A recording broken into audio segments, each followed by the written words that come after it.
Glória, glória e aleluia.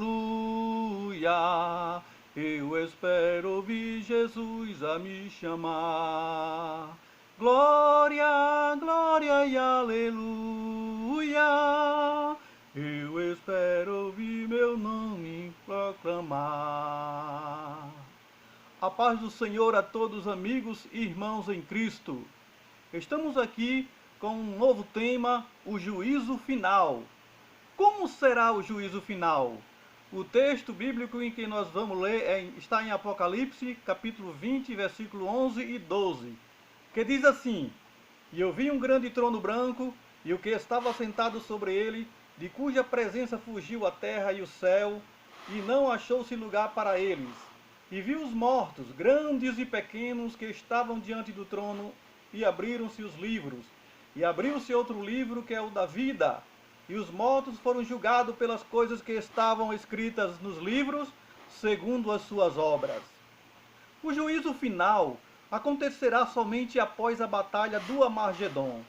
A sequência histórica e cronológica desses acontecimentos na ordem são: arrebatamento da igreja, a grande tribulação, o milênio, onde Cristo governará com a sua igreja na terra, e a batalha do Armagedon, e por último, o juízo final.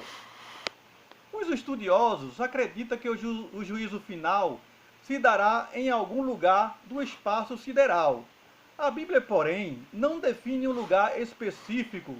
Talvez o juízo final ocorrerá em alguma parte da constelação de Órion, que fica localizada bem no centro do universo. O tempo de Deus, no grego kairos, é determinado conforme a sua soberana vontade. A plenitude dos tempos, ou seja, o término da contagem cronológica de um período, às vezes é revelado ao homem pela palavra de Deus. Mas isso não quer dizer precisamente que o homem interfira nos tempos que o Senhor estabeleceu pelo seu próprio poder. Atos capítulo 1, versículo 7. Quanto julgamento haverá até o juízo final? A Bíblia cita 3 julgamentos distintos, do outro. Vejamos. O tribunal de Cristo é o primeiro julgamento. Só que esse evento acontecerá logo após o arrebatamento da igreja. Somente os salvos por Cristo participarão dele. O Senhor honrará cada santo pelo serviço prestado ao reino de Deus na terra. Cada um receberá a recompensa das suas obras. Neste julgamento, não se trata de condenação ou não, pois a igreja já está livre e servirá Jesus para todo sempre. Será muito glorioso para a amada igreja do Cordeiro de Deus.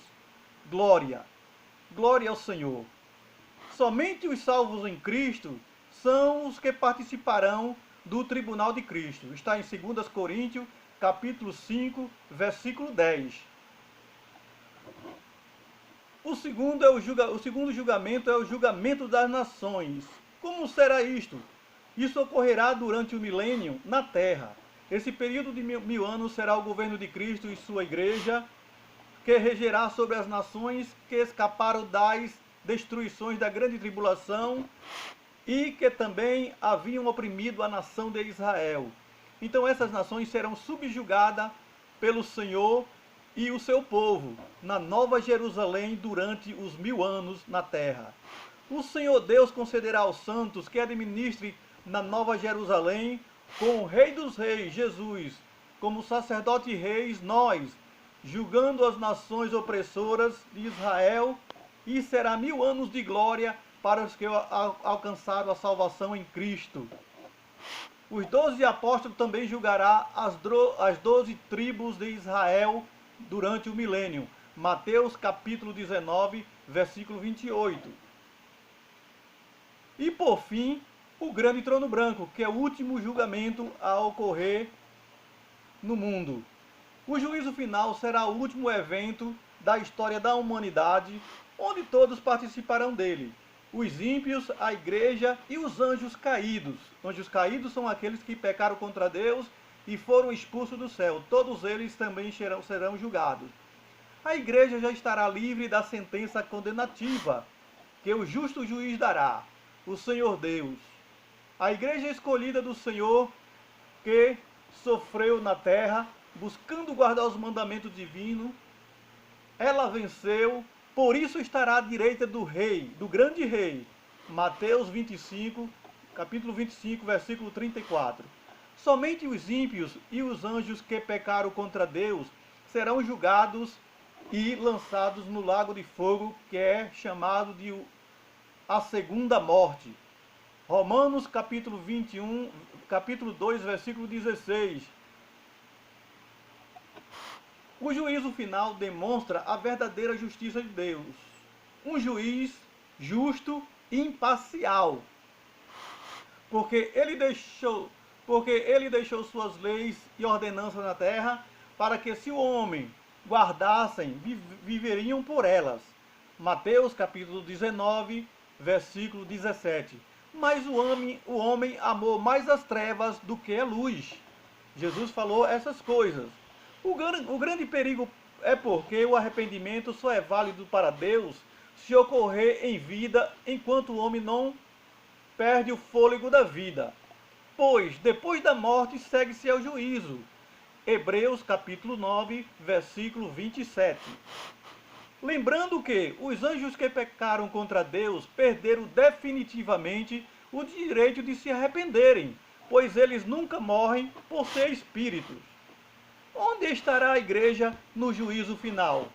Estará ao lado direito de Jesus e são suas ovelhas, as ovelhas do Senhor. O juízo final não lhe trará consequências condenativas, mas estarão como juízes também. O apóstolo Paulo ensinou que julgaremos os anjos e o mundo. Os anjos que pecaram contra Deus e o mundo. Todos aqueles que morreram sem salvação. 1 Coríntios capítulo 6, versículo 2 e 3.